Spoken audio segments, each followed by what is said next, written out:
Betapapun kata beliau aturan prosedural ya harus tetap di bawah taklim taklim.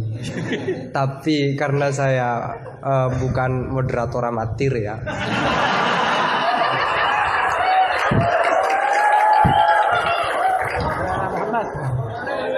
Jadi karena bukan moderator amatir, saya pakai yang satunya bahwa akhlak itu harus di bawah hukum. Dan dalam konteks musyawarah ya moderator adalah kekuasaan tertinggi.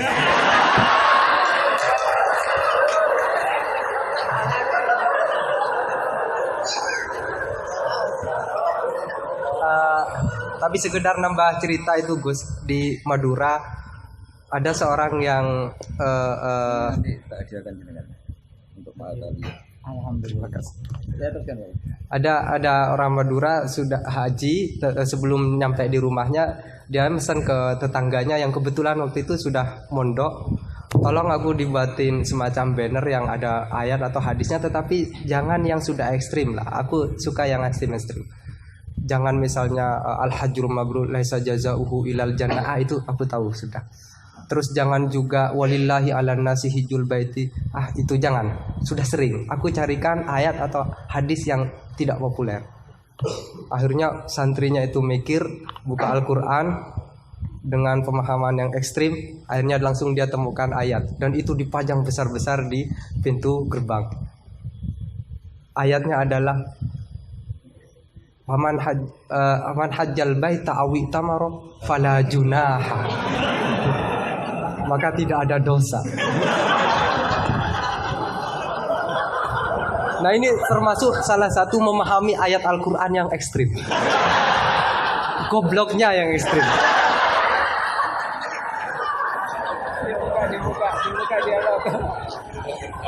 Baik, silakan dua pertanyaan, dua penanya ya.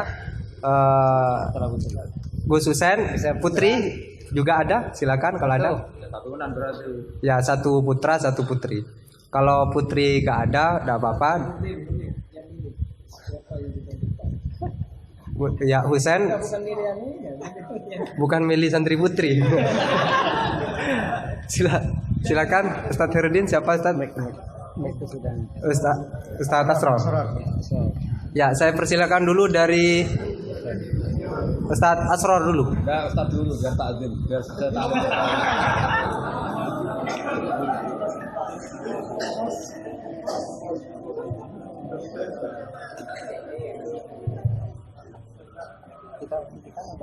Assalamualaikum warahmatullahi wabarakatuh. Yang kami hormati Pihak Haji Alauddin Warszaman. Saya termasuk muhibin beliau. Saya sering mengikuti kajian-kajian jenengan di YouTube. Saya pernah dengar begini. Jadi ketika beliau mengutip di Syajaratul Ma'arif, waktu beliau mengisi di Dirboyo kalau keliru, kemudian saya langsung cari PDF-nya Syajaratul Ma'arif karena memang selain sulit bacanya, sulit bacanya. Tapi insya Allah itu meski mudah dipahami memang Syajaratul Ma'arif. Saya banyak berterima kasih karena waktu di mana hari saya belum tahu kitab Syajaratul Ma'arif karya Izzuddin bin Abdus Salam itu yang dibaca di sini memang mirip Qoyatul Usul, sehingga ketika pindah ke Syajaratul Ma'arif tidak terlalu sulit seperti memahami Rubul Usul memang. Beliau salah satunya adalah ayat yang dibaca Ustaz Wahid tadi itu, faman hajjal baita aw i'tamara fala junaha alaihi, itu kemudian disimpulkan bahwa jangan sampai Enggak, bahasa Arab saja biar kelihatan halus. oh Tarabul haqq bil batil itu enggak boleh. Tapi enggak begitu rasanya. Saya bahasanya Enggak, saya ada bahasa. bahasa saya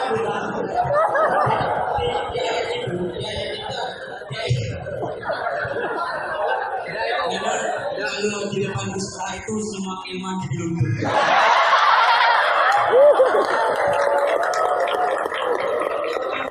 Bahasa itu kan kebanggaan agama. meskipun beliau mengatakan dengan sombong-sombong itu karena sudah jadi dari awal menjadi kebanggaan agama, jadi biasa. Ustaz Khalid ini di kalangan kita ustaz yang paling top. Tapi ketika Gus Baha ya lebih alim saya, itu biasa saja. Gus Baha ini sudah namanya saja Bahaudin. Di ayat tadi itu wala junah alaikum, dan diceritakan di situ memang dulu ada patung-patung begitu, sehingga disimpulkan oleh ulama bahwa tarkul hakli lihat batin itu tidak apa-apa. Apa namanya? Tak boleh. Jadi tarkul hakli lihat batin tak boleh. Saya ini jadi penonton. Yang ingin saya tanyakan begini, Gus. Dalam kitab Fajuri yang sering dikaji teman-teman Maharani, isi Al-Quran itu kan cuma 9. Oh. Iya, isi Al-Quran kalau disimpulkan kan cuma 9. Mulai dari yang halal, haram, kemudian qisas, kemudian tanzir, tausyir, dan ada 9. Saya lupa itu disihirkan oleh Syekh Al-Bajuri, disihirkan. Saya tadi lagi nggak mau disihirkan.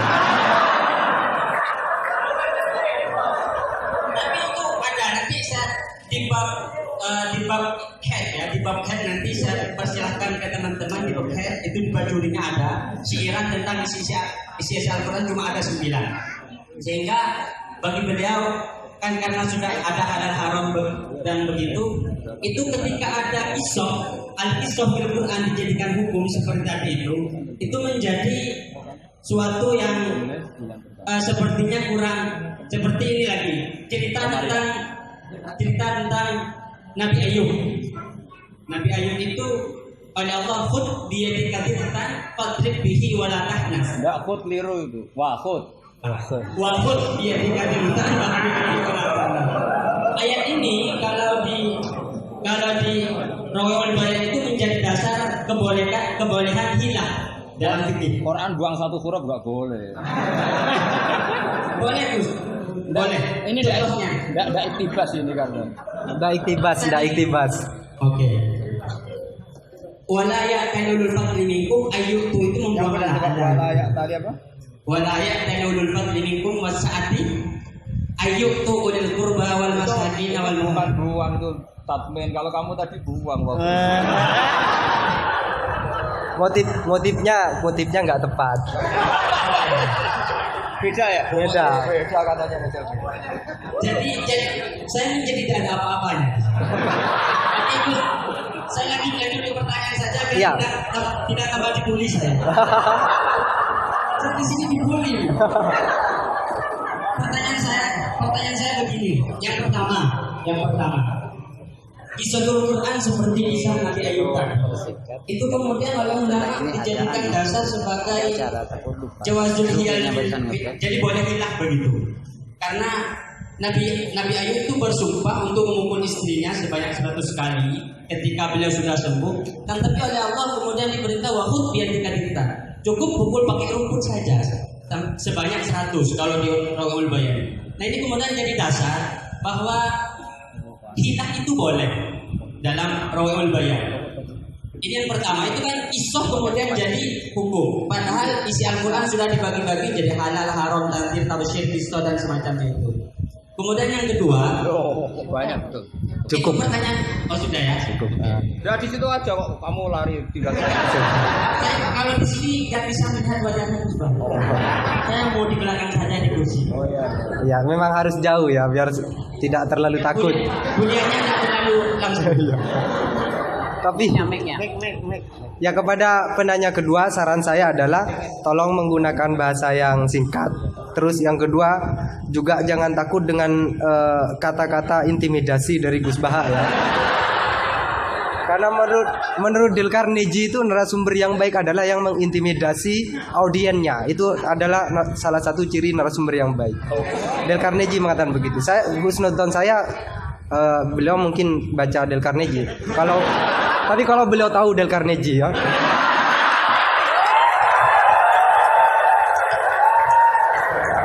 Ya, silakan Saudara Husen. Singkat padat.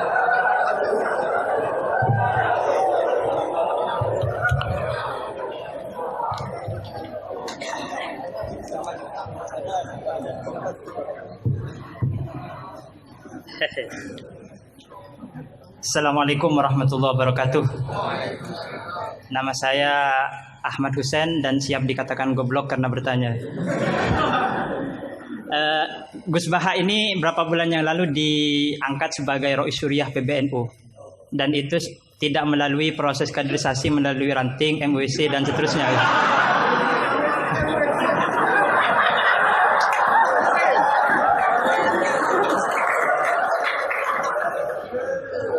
Padahal Ustadz Khairuddin ini di sini paling alim, tapi beliau masih jadi MWC gitu.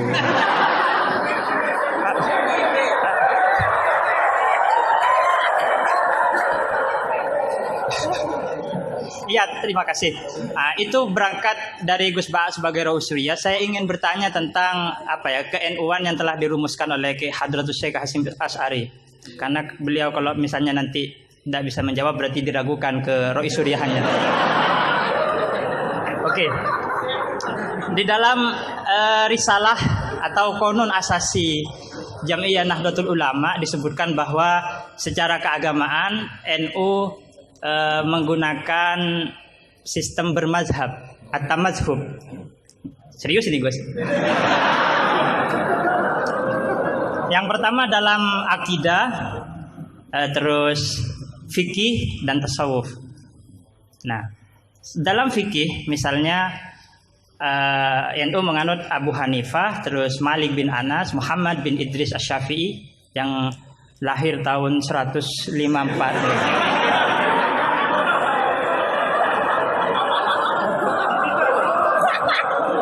Wafatnya tahun 205. Akhirnya berapa? 154. 50. Mungkin kitab saya ditahrif itu, Gus. Apa? Umurnya Imam Syafi'i berapa? 63. Oh iya. Ya intinya umurnya pendek. Lahirnya Imam Syafi'i tahun berapa? 50, pokok 50 lah. 150 iya, 204. Kalau Al-Ghazali wafat 505. Nah, iya.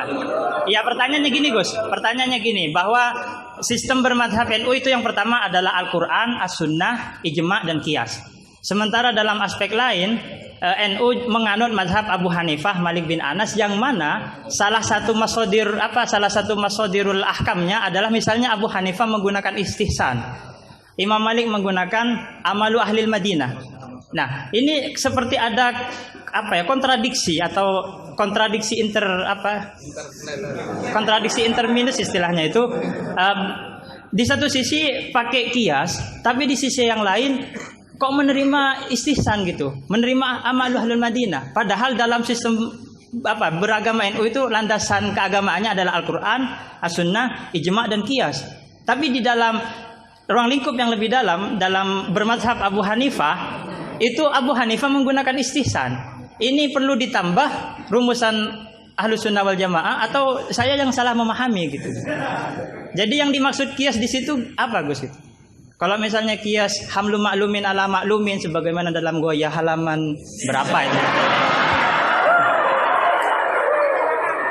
Terima kasih. Jadi yang dimaksud kias dalam rumusan Ahlussunnah wal Jamaah itu gimana? Karena masih ada istihsan gitu kan, ada kontradiksi gitu.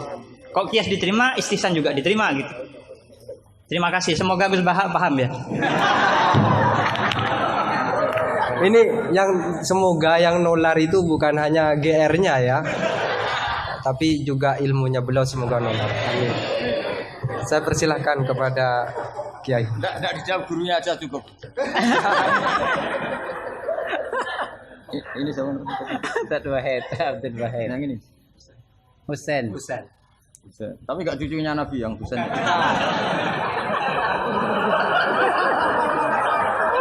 Karena ini juga Husain ya. Ini Husain. Husain. Ya. Kata ini budaknya.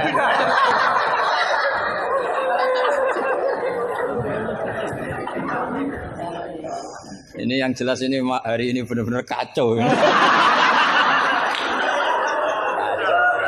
sekacau-kacaunya. Ustadznya bingung, santrinya sudah bingung, sombong lagi.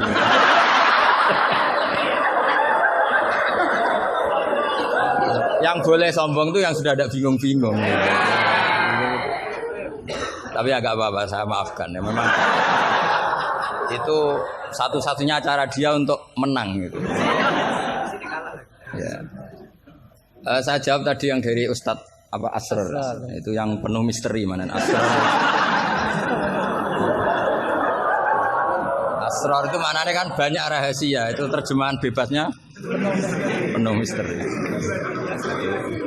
Nggak tahu punya misteri apa tadi.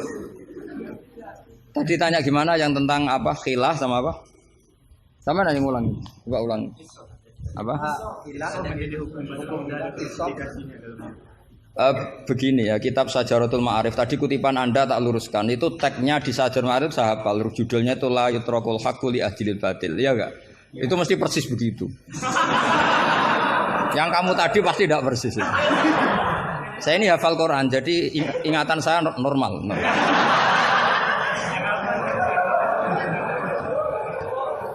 Terus berhalanya namanya apa? Saya ingat kalau berhala yang di Safa dan Marwah, Isaf dan Nailah. Kamu enggak ingat? Enggak ingat apa dah? Gitu kok jadi guru.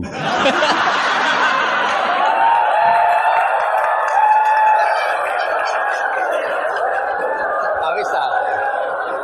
Jadi maksudnya itu mungkin jadi gurunya sah karena muridnya lebih bodoh. Tapi yang nggak sah itu gini loh. Wong kelas gitu kok melawan saya itu loh. Itu sangat nggak sah ya. Jadi ibaratkan saya ini sudah tisen dilawan Elias Pikal, bisa mati. Bisa mati.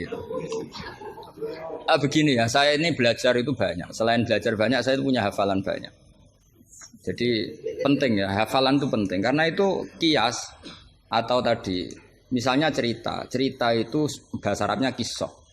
Tapi asalik anil kisah ilal iktibar itu adalah maslaku ahlil akhyar. Itu masyhur itu dawuh ulama. Jadi dari cerita kemudian diiktibar itu maslakul akhyar manhajnya orang-orang pilihan. Sehingga cerita ini sebetulnya idzoh atau mau idzoh atau kisah ini menjadi iktibar. Dan iktibar masuk yang di antara yang 9 itu. Misalnya begini, sampean guyon di sini. Itu kalau bapak saya masih sugeng, sampean guyon gini dibiarin. Bapak itu pernah sama saya mau manggil santri. Kemudian di kangkang itu baru guyon, itu bapak balik. Kembali ke dalam nggak jadi manggil. Padahal mau manggil karena ada tamu disuruh melayani tamu. Kata bapak gini, Pak kenapa kembali? Santri itu fakir rada duit. Kok iso guyon itu barang mewah. Maka mengganggu itu haram katanya. Wong fakir ngono kok iso seneng itu luar ya. Mengganggu kesenangan orang fakir adalah dosa. Makanya kalau sampean GR mengalahkan saya monggo mawon. Karena itu satu-satunya cara sampean untuk merasa apa? Menang. Saya enggak usah merasa menang sudah pasti menang. Merasa enggak merasa sudah menang. Ya coba polling saja. Gus Ba sama Ustaz Asrar alim mana? Saya enggak usah jawab.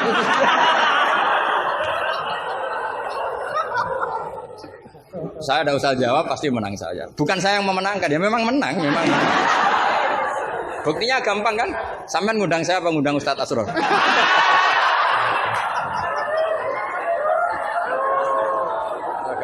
Jadi yang angkuh itu sampean, bukan saya kan? Bukan saya. Jadi iktibar itu maslaku ahli akhyar. Termasuk yang saya kagum dari kitab Sajaratul Ma'arif adalah ketika malam itu ada rapat, dengerin ya, malam itu ada rapat bahwa besok Musa harus ditangkap. Di antara yang rapat itu adalah ada rojulun sing yaktumu imanah yang disebut waqala rojulun min ali fir'aun apa yaktumu imanah. Karena dia ikut rapat, kemudian dia bocorkan ke Nabi Musa ya wajah min aqsal madinah saat terusnya itu yang innal mal'a ya'tamiru nabika. Itu wajah rojulun min aqsal madinah apa? Yas'a. Qala ya Musa innal mal'a ya'tamiru nabika. Itu si rojul ini pagi-pagi mungkin bukan pagi ya, setelah rapat itu langsung bergegas nemui siapa? Nabi Musa, besok kamu akan ditangkap oleh tentara dan kamu akan dieksekusi. Kamu kok tahu? Saya ikut rapat. Tapi karena dia masih yaktumu apa? Iman. Itu kan cerita ya, kita sepakat ya. Itu apa? Cerita, kisah.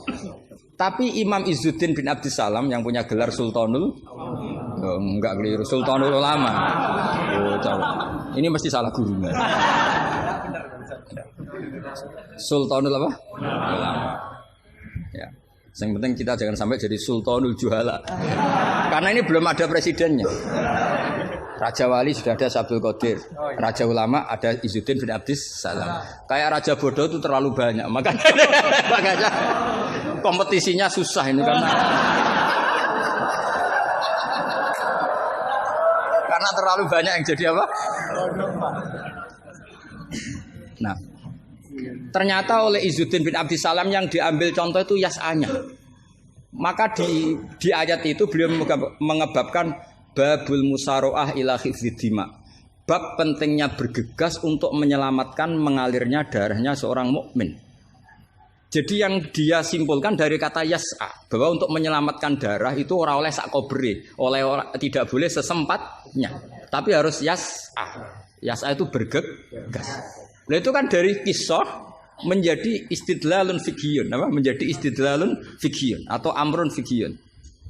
Allah tidak mengatakan yamshi tapi yas'a. Karena pikirannya rojul tadi jangan sampai menangkapnya Mala'u Fir'aun mendahului larinya Musa. Maka di sini yas'a tidak dimaknani sebagai hanya cerita, tapi kesimpulan secara fikih bahwa untuk menyelamatkan darah itu harus yas'a, harus bergegas. Nah itu contoh. Jadi kalau sampean tanya Syajaratul Ma'arif itu ikut partai mana? Itu ikut partai Itibar. Dari 9 itu ikut partai apa? Itibar. Yang kemudian wakhud biyatika dikhtan. Khilah itu boleh asal dibolehkan Allah. Itu kan bukan Nabi Ayub yang ingin khilah, tapi Allah yang mengajarkan khilah. Nah kalau Allah yang mengajarkan itu menjadi halal berdasar kesalahan masing-masing. Sampean tahu nggak ceritanya Nabi Ayub sama istrinya? Apa setengah tahu? Apa? Oh setengah tahu. Nah, ini yang setengahnya tak tambahi lagi. Istrinya Nabi Ayub itu cantik sekali. Karena memang sunnahnya ulama itu memang punya istri cantik. Entah sunnah itu dengan arti kesunatan, entah takdir, tidak tahu. Jadi sampean enggak usah tanya, itu Gus Bak gimana? Ikut sunnah itu. Ikut sunnah. Karena nanti kasihan kalau dia istrinya jelek terus alumni dosowan istrinya cantik kan dia ngenes. Oh, kasihan itu ya. Yang cantik juga kasihan, nyiumi tangan orang yang lebih enggak cantik. Ceritanya sebenarnya gini ya. Dari kejauhan, ya saya ulang lagi dari kejauhan, itu istrinya Ayub ini ngomong-ngomong sama lelaki ganteng, padahal itu aslinya Jibril. Singkat cerita, si istri ini karena Ayub ini sudah diembargo masyarakatnya dengan cerita-cerita seperti itu. Pokoknya kita mempercayai versi itulah. Setidaknya mengikuti ulama yang mempercayai itu, diantaranya Syekh Nawawi, bahwa memang Nabi Ayub diungsingkan masyarakatnya sampai kesulitan secara finansial, ekonomi dan ketahanan pangan. Terus istrinya itu kerja dapat uang. Suatu saat sampai pada level ekstrimnya, nggak dapat pekerjaan, nggak dapat uang. Kebetulan ada anak raja yang rambutnya itu brodoli, yang nggak punya rambut. Terus bayarkan siapa yang rambut terbaik mau dibeli mahal. Akhirnya istrinya ini menjual apa? Rambutnya. Ya tadi kalau orangnya cantik ya rambutnya cantik. Kalau cantik terus keriting bulat kan susah itu. Kalau keritingnya tidak pas, kalau pas ya tetap cantik ini maksudnya. Nah, ketika dijual terus dapat uang dan itu di atas rata-rata. Si Nabi Ayub ini curiga, ya bawaan seorang suami yang punya istri cantik. Kalau jelek kan gak gampang curiga. Terus buder keriting welek kan suaminya gak gampang curiga. Kok dapat uang banyak ini dari mana? Singkat cerita dengan tanda kutip kesalahpahaman ini menjadikan beliau agak latah bersumpah. La adriban naki mi'ata sautin, kamu akan sabukul mi'ata sautin. Akhirnya Allah ini kan yang Ayub ya orang soleh, cemburu itu sah karena seorang lelaki, seorang suami. Pilihan-pilihan istrinya juga sah. Allah tidak ingin orang solihah seperti istrinya Ayub dapat hukuman yang tidak semestinya. Tapi Allah juga gak ingin hamba yang soleh Ayub ini melanggar sumpahnya. Jadi Allah sendiri yang coro gampangannya memikirkan cara keluar dari sumpah itu. Paham ya? Dan istrinya tidak tersakiti oleh 100 cambuan. Ya 100 Akhirnya Allah bilang gini, ya sudah, kamu pakai lidi 100 saja, cambukkan sekali, anggap saja sudah 100. Itu disebut wakhud biadika dikham fadrib bihi wala tahnas. Jadi kata 100 tetap 100, tapi si solihah tadi nggak perlu kesakitan dengan 100 pukulan. Tapi ini yang milih biar Allah, tidak kamu. Kalau kamu yang ngelah pasti kriminal. Jadi ayat itu jelas, wakhud itu khitabun minallah li Ayub, bukan Ayub yang mengkhilah. Makanya ada ayat wa makaru wa makarallah wa huwa khairul makirin.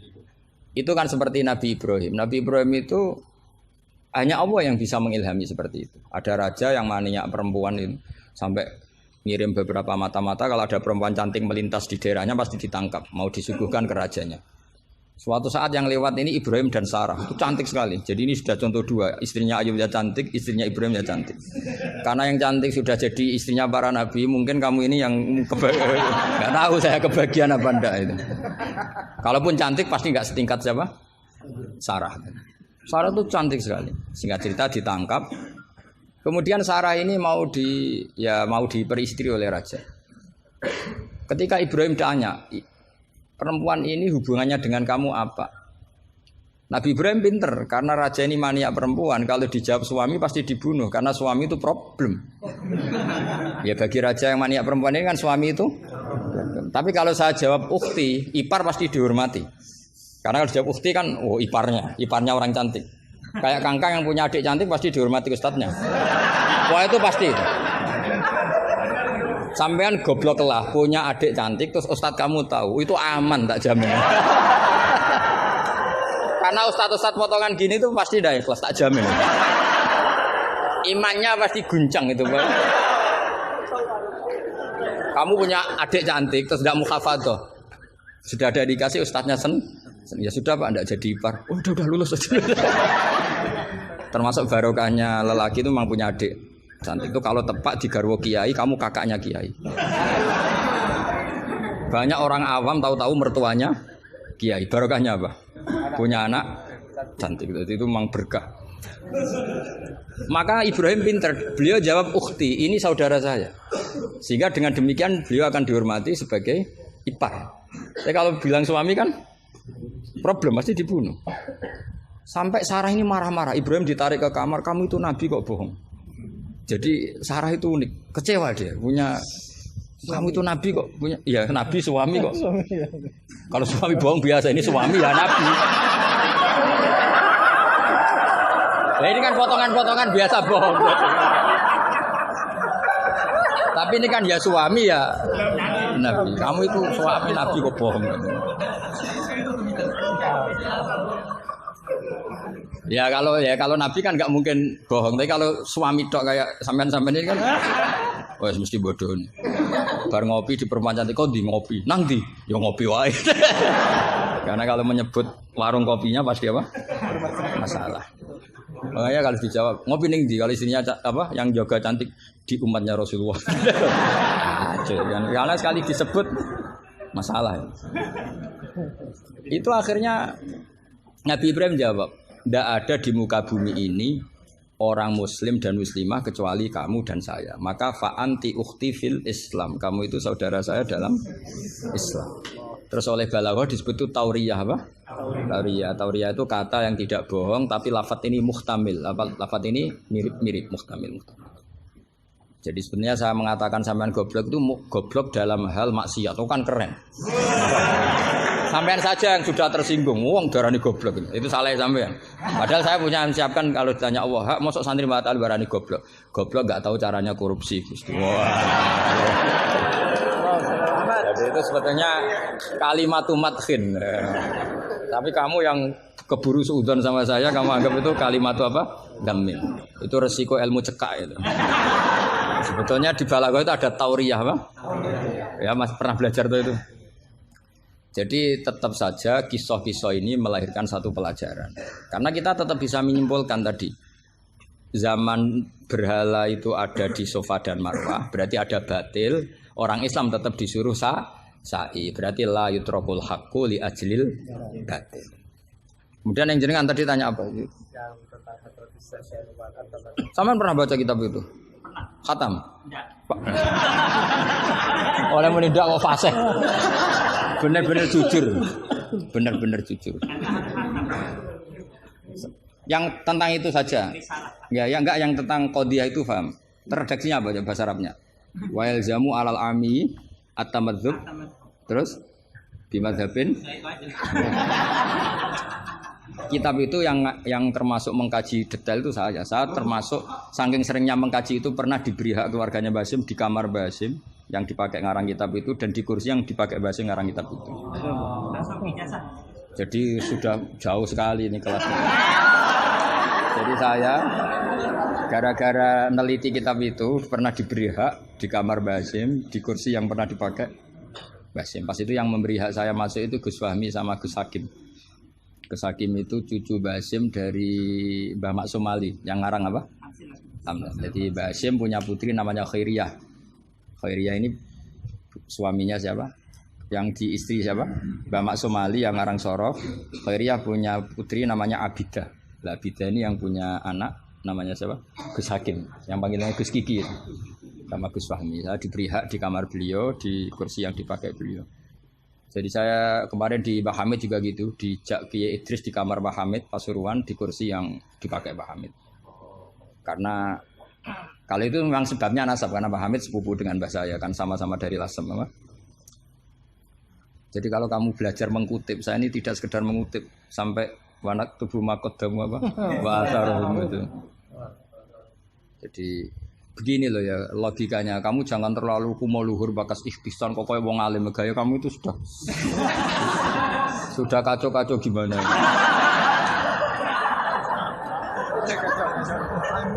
Kayak parah ya, cerminan ajaran gurunya ini kacau-kacau. Iya, jadi ini kamu itu korban pengajaran yang salah.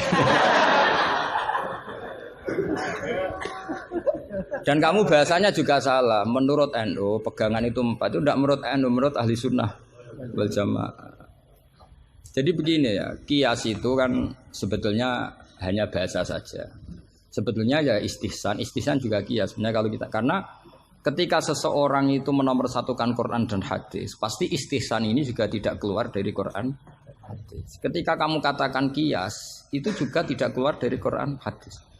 Maka pertanyaannya, menurut Dawud Al-Zahiri, sebetulnya kias itu ada apa enggak? Ya bisa saja enggak ada. Misalnya begini, sama tak beda aja ilmu yang paling gampang. Yang kamu pahami kias itu ada berapa? Awlawi, terus Musawi sama Adna. Yang gampang-gampang saja, yang masih amatiran saja. Kalau di usul fikih istilahnya apa? Lahnal khitab, fakwal khitab. Ngono kok lali yo ya. Aku sing wis tokoh nasional ilingan. Harusnya lupa itu saya pantasnya karena sibuk. Harusnya yang pantas lupa itu saya karena sibuk. Kalau soal Surya memang saya tidak minta. Jadi itu anugerah sudah, anugerah khidmah. Saya juga sampai sekarang nggak merasa Roh Surya biasa aja. Karena ya apa ya, kalau keluarga Quran tuh beda. Saya ini kan dari keluarga Quran, bapak saya hafal, bapak saya hafal, sehingga apa ya bangganya itu sudah dengan ngitmai Quran. Jadi sampai hormatin ndak itu ndak ngefek sudah. Biasa munajat kenal Allah, kenal makhluk itu biasa.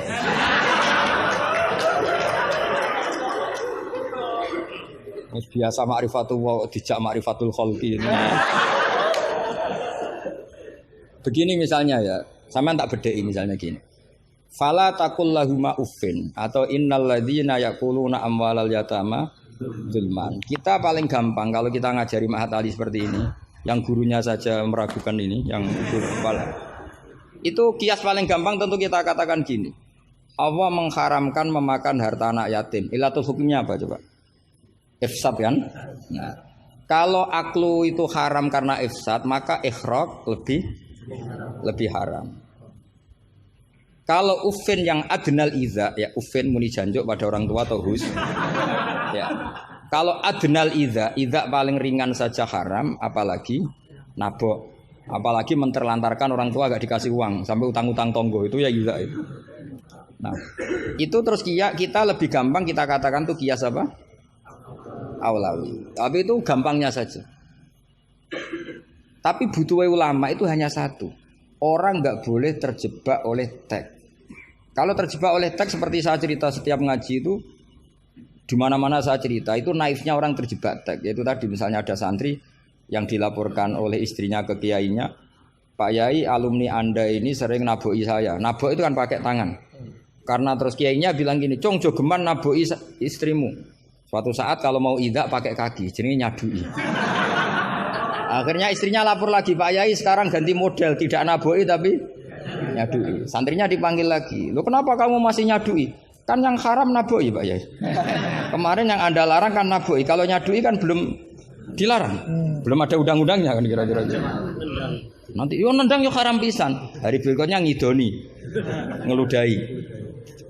Itu kan korban tekstualistik. Kalau dia cerdas, hurmatul idza itu yang haram itu idzanya. Naboi ya idza, nyadui ya idza, meludahi juga idza, membiarkan miskin juga idza. Nah, seperti itu sebetulnya andekan kita dzauqus salim, sebetulnya enggak perlu itu kita katakan kias apa enggak. Zaman sahabat juga enggak kenal kias, tapi tahu kalau maknanya pasti seperti itu. Pasti maknanya seperti itu. Misalnya kamu ada tamu, jangan suguhi air panas, kasihan. Terus kamu suguhi adem tapi peceren. Sementing enggak air panas. Itu kan santri gila. Jadi sebetulnya dengan atau tanpa istilah kias maupun istihsan, itu adzauqus salim itu pasti tahu. Makanya termasuk kitab yang saya kagumi itu Syarah Imriti, Fathur Rabbil Bariyah, itu kitab kecil yang nyarai apa? Imriti atau Marioto itu kalau yang kalau baca Imriti tidak bisa ya Pak? Marioto itu. Itu di situ diterangkan fama fatahum illa mujarradul istilah. Jadi kalau kamu tanya kenapa sahabat tidak belajar nahwu, tidak belajar i'lal, tapi mereka punya salikoh, punya tobiah yang menjadikan mereka ya kalau ngendikan ya doroba zaidun amron atau marortu bi zaidin. Tapi mereka kalau kamu tes, misalnya Abu Bakar buat tes, zaidun jenenge apa? Doroba zaidun amron, terus amron jenenge apa? Ya ora iso pinter sampean mesti. Sampean pinter, zaidun fa'ilun marfu'un wa alamatu rafi'i dhammatun dhahiratun wa li annahu ismul mufrad, amron maf'ulun bih, mansubun wa alatun. Mesti ra iso, mesti pinter sampean. Tapi sampean mesti ditertawain Abu Bakar. Karena ditertawanya gini. Kang, pelaku pemukul siapa? Zaidun. Berarti Zaidun jadi apa? Fa'il. Ya wis suwe agar subjek bahasa Arabe ya fa'il. Sing dipukul sapa? Amron. Jenenge apa? Maf'ul. Lah ya angger objek jenenge ya madrub, jenenge ngono kok butuh jeneng bocah kok goblok. Mesti gitu kira-kira. Jadi sebetulnya ketika kita punya istilah yo ono naife dhewe. Wong karuan pelaku yo bahasa Arabe mesti fa'il. Wong karuan objek yo jenenge maf'ul. Lah Anda ini masih bangga dengan istilah itu. Loh iya kan agama ini kan mengajarkan kebaikan. Tentu sesuatu yang kebaikan itu dianggap agama. Makanya Abu Hanifah membolehkan istihsan. Nah karena beliau itu orang soleh pasti pegangannya Quran dan hadis. Artinya istihsan yang tidak keluar dari Quran hadis. Ya sama kita bahasakan itu kias, mereka bahasakan nggak ada masalah. Dan zaman sahabat nyuwun sewu nggak tahu istilah itu semua, memang nggak perlu tahu karena masih punya dzauqus salim. Makanya sahabat itu pinter sekali kan, tapi nggak perlu kamu tes. Karena kalau kamu tes juga buyur. Mbah Abu Bakar, ya Abu Bakar tak takok idoroba zaitun amron, mana yang fa'il? Mesti guyu. Wong karuan sing mukul Zaid ya fa'ile iku. Zaid. Maknane fa'il itu pelaku. Amron maf'ul bi. Mesti angger korban objek jenenge amron. Oh yang di ilmu ngono kok bangga. Cara Abu Bakar mesti iki cerita. Makanya disangkan fama fatahum illa mujarradul istilah. Sahabat itu hanya enggak tahu istilahnya tapi membacanya sudah benar. Nah kenapa enggak tahu? Memang enggak ingin tahu, gitu saja kok perlu tahu. Loh kok udah tahu ya? Coba lam itu namanya apa? Jazim. Berarti yadrib namanya madzum. Terus Abu Bakar mbok warani yadribu, kenal lam menjadi lam yadrib. Lam jazim, yadrib madzum. Yo wis suwe le jong-jong angger amile. Inna Zaidan qaimun, inna amil Zaidan makmur. Mesti yo Abu Bakar suku ya. Jong-jong ra ilmu ngono kok seneng merakaruan. Ya mesti wae. Itu kan makanya dulu bahasa Arab dulu itu tidak ada kata zaujah. Kata zaujah itu bid'ah gitu. Bu Hasanah, Bu Dolala enggak tahu, pokoknya beda. Di Quran enggak ada loh bahasa zaujah, Mbak ini perlu tahu. Enggak ada bahasa zaujah. Coba. Asa rabbuhu in talaqakunna ayyubdilahu azwajan. Azwajan jamaknya zaud apa jamaknya zaujah? Loh, azwajan jamaknya zaud. Azwajan jamaknya apa? Zaud. Di Quran enggak ada bahasa zaujah karena maknanya zaujun itu pasangan. Kalau dikatakan lelaki maknanya perempuan. Kalau dikatakan perempuan maknanya lelaki karena zaujun maknanya pasangan. Ndak berhubung jagani wong ora pati pinter mau. Akhirnya terus ono zaujah. Di Quran enggak ada. Coba an-nabiyyu aula bil mu'minina min anfusihim. Terusannya ayat apa? Wa azwajuhu ummahatuhum. Ayo. Azwaj zamannya zaujun apa zamannya zaujah? Zaujun zamannya zaujah, zaujat. Mau belajar bahasa Arab sih kok bantah bocah ora sopan. Tapi berhubung jagane wong goblok-goblok iku. Akhir ono zaujun. Ono zaujah sebetulnya cara wong ditaku saleh ada zaujun itu pasangan. Coba lihat di Bukhari, Ana Aisyata zaujin Nabi. Jarang Imam Bukhari bilang zaujatin Nabi. Ana Aisyata zaujin Nabi. Karena itu masih bahasa Arab orisinil. Belum kena Mahat Ali sini masih orisinil. Ya belum kena asrori dia. Karena maknanya zaujun itu apa?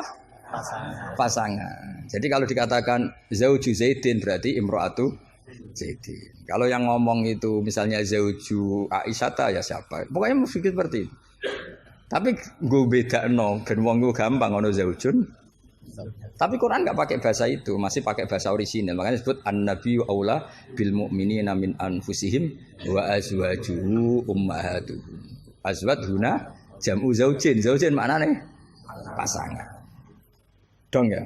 Jadi bahasa ngalamilah. Sahabat tuh enggak perlu tahu bahasane sampean enggak perlu. Coba kalau sampean ketemu orang Arab, ditakoki ya diguyu wong Arab. Sekolah ning di anakmu, sekolah ning madrasah. Kalau ditanya madrasah terjemahnya apa? Sekolah. Berarti sekolah-sekolah kan.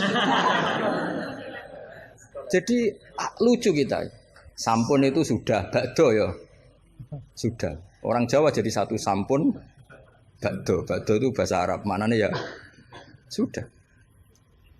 Nah, sahabat tuh tahu betul apa karena punya zaukus salah.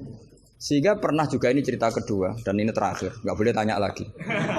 Ketika ada seorang khotib menceritakan Allah ngendikan, "Fa rabbis samai wal ardi innahu lahaqqum misama annakum tantikun." Itu ada orang Arabi ngaco. "Man dzalladzi akhdhabal jalil hatta alja'u ilal yamin." Ayo hafalkan Pak Asrori ben latihan hafalan apa? "Man dzalladzi akhdhabal jalil hatta alja'u ilal yamin." Pak khotib, saya mau tanya, siapa yang bikin Allah murka sampai Allah dipaksa sumpah? Karena orang kalau sampai sumpah itu artinya nganggep mukhatabnya tidak percaya. Makanya di balaghah ada urutannya. Kalam itu kalau nggak ada pengingkaran nggak usah pakai taukid. Kalau ada pengingkaran pakai taukid. Kalau pengingkarannya banget pakai qasam. Termasuk pakai apa? Artinya gini, kalau Allah sudah sumpah pasti indikasi Allah sedang duka.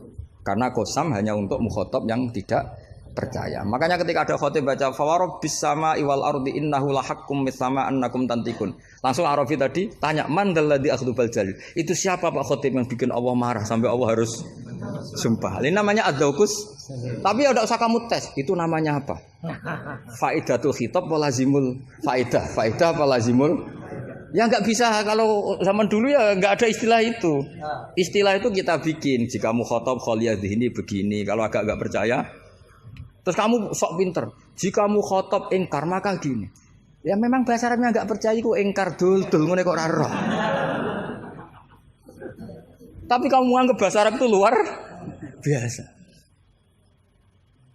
Ya kan normal kan sebetulnya itu normal. Dong ya sudah ya. Ya sudah. Ya sekira mohon maaf ya muga-muga kula ya disepuro pangeran. Tapi yang jelas itu lebih salah sampean. Yang seneng kiai kok ngatur apa? Gus Ba harus datang tanggal ini jam ini. Cek keren nih ngatur. Ya, saya kira demikian. Assalamualaikum warahmatullahi wabarakatuh.